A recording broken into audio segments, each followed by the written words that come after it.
Hello class 10th. Today we are here with a new poem of your book First Flight. The name of the poem is The Ball Poem. आज हम नई poem पढ़ेंगे The Ball Poem और इसके poet हैं John Berryman. In this picture you can see a boy. The boy is going after a ball. He is running after a ball and the poet, you can see the poet, he is watching the boy running after the ball. इस picture में आपको एक ball दिख रही है जिसके पीछे एक छोटा बच्चा भाग रहा है और वो बॉल पानी में गिरने ही वाली है.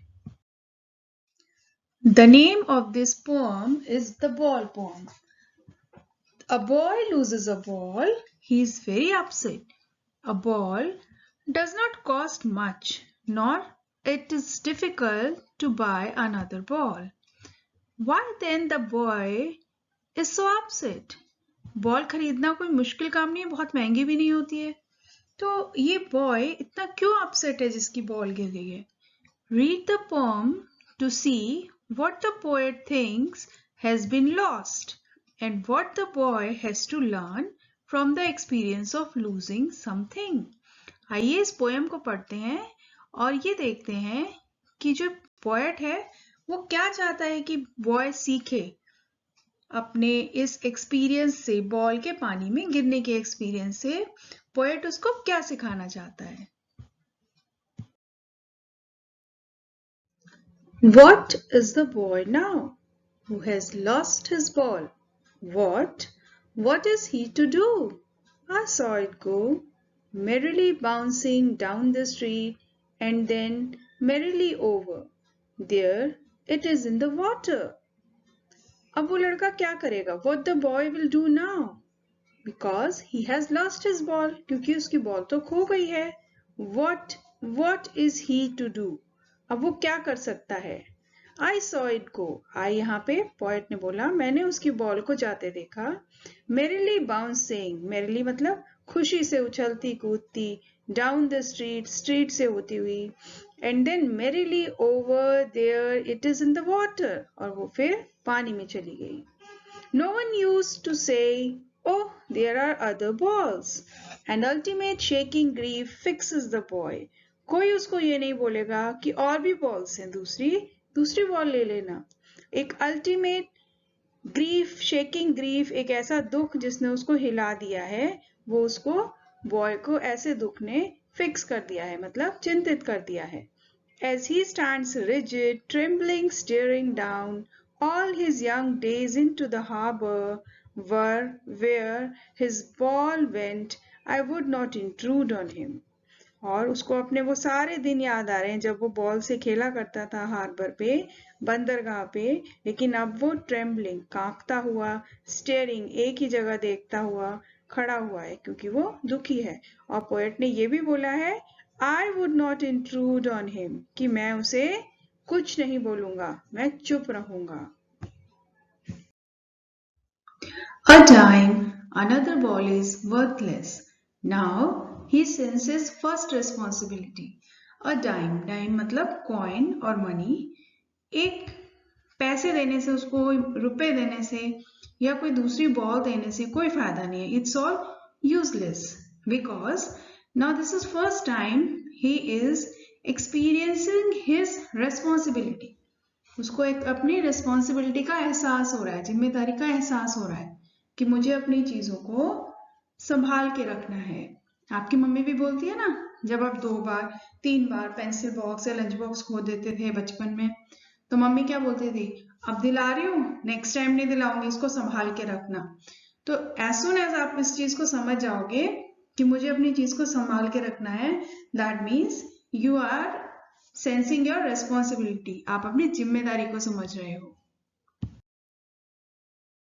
So you can see in this picture the boy, he is very sad and he is sitting there, and the poet is also sitting. Poet has money but he does not want to give it to boy because he want the boy to sense his responsibility. Poet लड़के को पैसे नहीं देना चाहता क्योंकि वो चाहता है कि वो अपनी जिम्मेदारी को समझे और ये जाने कि जब हमारी कोई चीज खो जाती है तो हमें कैसे कोप अप करना है, कैसे बिहेव करना है, कैसे ओवरकम करना है अपने दुख को और आगे बढ़ना है. Now further in the poem, poet says, in the world of possessions, people will take balls. Balls will be lost always, little boy, and no one buys a ball back. Money is external. ये जो दुनिया है ये possessions की है. Possession means we possess so many things. हम बहुत सी चीज possess करते हैं. Possess करते हैं मतलब हमारी होती है वो. जैसे हमारी गाड़ी है, हमारा स्कूटर है, हमारी बाइक है, हमारी प्रॉपर्टी है. और पीपल विल टेक बॉल्स. अगर इन सबको हम बॉल माने तो ये इस तरह की बॉल जो है लोग हमसे ले भी लेंगे, हमसे खो भी जाएंगी.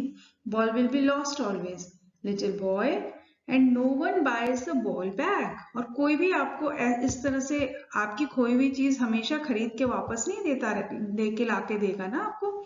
तो मनी जो है वो एक्सटर्नल चीज है. एक्सटर्नल मतलब ऐसी चीज कि जिसका हमें दुख नहीं बनाना चाहिए. मटीरियलिस्टिक चीजें होती हैं जो, जैसे प्रॉपर्टी है, पैसा है, अगर ये खो जाता है तो इसके लिए हमें ऐसे इतना दुखी नहीं होना चाहिए कि हमारा जीवन ही खत्म हो गया. He is learning well behind his desperate eyes. और इस तरह से जो वो बॉय है वो कुछ लर्न कर रहा है. He is learning something. And well behind his desperate eyes. उसकी आंखें जो है वो डेस्परेट है, बहुत उत्सुक हैं, परेशान हैं. The epistemology of loss. क्या लर्न कर रहा है? He is learning the epistemology of loss. Loss, खोने का, जो कुछ खो जाता है तो उसके बाद हमें कैसा फील होता है, ये वो लर्न कर रहा है, सीख रहा है. How to stand up. इसके अलावा ये भी सीख रहा है कि कुछ खोने के बाद हमें कैसे स्टैंड अप होना है. How we have to cope up. कैसे खड़े होना है, फिर से अपने आप को फिर से खड़ा करना है. Knowing what every man must one day know. जो कि हम सबको जानना चाहिए. And most know many days how to stand up. और हम सबको ये जानना है कि हमें अपनी परेशानियों के साथ कैसे कोप अप करना है. डिप्रेशन में नहीं चले जाना कि उसके बारे में ही सोचते रहना है. हमें आगे का भी देखना है कि हमें आगे कैसे बढ़ना है. तो बच्चों ये थी poem the ball poem. Now let's go to the summary. हमने पोम कर ली. अब हम जल्दी से क्विकली 7 पॉइंट्स में समरी समझ लेंगे इसकी. और ये समरी आप याद कर लीजिएगा. It will be very helpful to you in attempting your question answers related to the poems. जो आपके पोएम से रिलेटेड क्वेश्चन आंसर आते हैं ना, उसमें ये समरी बहुत हेल्प करेगी. तो इसको अपने नोट्स में कॉपी कर लीजिए और इस समरी को लर्न कर लीजिएगा. The poet is talking about a little boy who has lost his ball. He was playing with his ball. इस पोएम में पोएट एक बॉय के बारे में बता रहा है जिसने अपनी बॉल को खो दिया है. Second point, the ball skipped from his hand and went into the near by water body. He says that the boy was helplessly looking into the water where his ball had gone. और जो boy है वो उसके हाथ से ball skip होके उछल के पानी में चली गई है. और वो कहता है कि बॉय हेल्पलेस होकर, असहाय होकर पानी में देख रहा है. Third point, he was sad. The boy, he is sad and was trembling with fear. और वो डर के मारे कांप रहा है. Trembling मतलब कांपना. The boy says that he could console him that he may get new balls or he could also give him some money to buy another ball. Poet कहता है कि मैं उसे कंसोल कर सकता हूँ, उसे संतावना दे सकता हूँ, उसे चुप करा सकता हूँ, उससे बोल सकता हूँ कि मैं और पैसे या बॉल दे दूंगा, लेकिन मैं उसे नहीं दूंगा. The poet stops himself from doing so because he thinks that boy has to learn his responsibility. क्योंकि वो चाहता है कि जो बॉय है वो अपनी responsibilities को समझे. Here the poet wants to say that now the boy will learn the toughest lesson of life. इस तरह से वो बॉय को जो एक कठिन लेसन है, कठिन सबक है जीवन का, वो सिखाना चाहता है. The lesson of accepting, 6 point, the lesson of accepting the harsh realities of life that one day we will lose our loved ones and our loved things. ये harsh reality है लाइफ की, ये सत्यता है जीवन की कि one day or the other will lose the things. हम कुछ भी अपने जीवन में कभी भी खो सकते हैं और उसके लिए हमें बहुत दुख नहीं मनाना है. एक तो हमें अपने दुख को ओवरकम करना है और आगे बढ़ना है. और जो हमसे गलती अगर कुछ हो गई है तो उससे हमको अनुभव से, एक्सपीरियंस से सीखना भी है. Last point, after losing them we have to cope up with our life without them and learn lesson. और हमें लेसन भी सीखना है, लेसन लेना है और कोप अप करना भी सीखना है। ओके, थैंक यू बेटा, ये पोएम कंप्लीट हो गई है और अब आप इसकी समरी लर्न कर लीजिएगा और आपका ये पोएम अच्छे से एग्जाम के लिए प्रिपेयर हो जाएगी।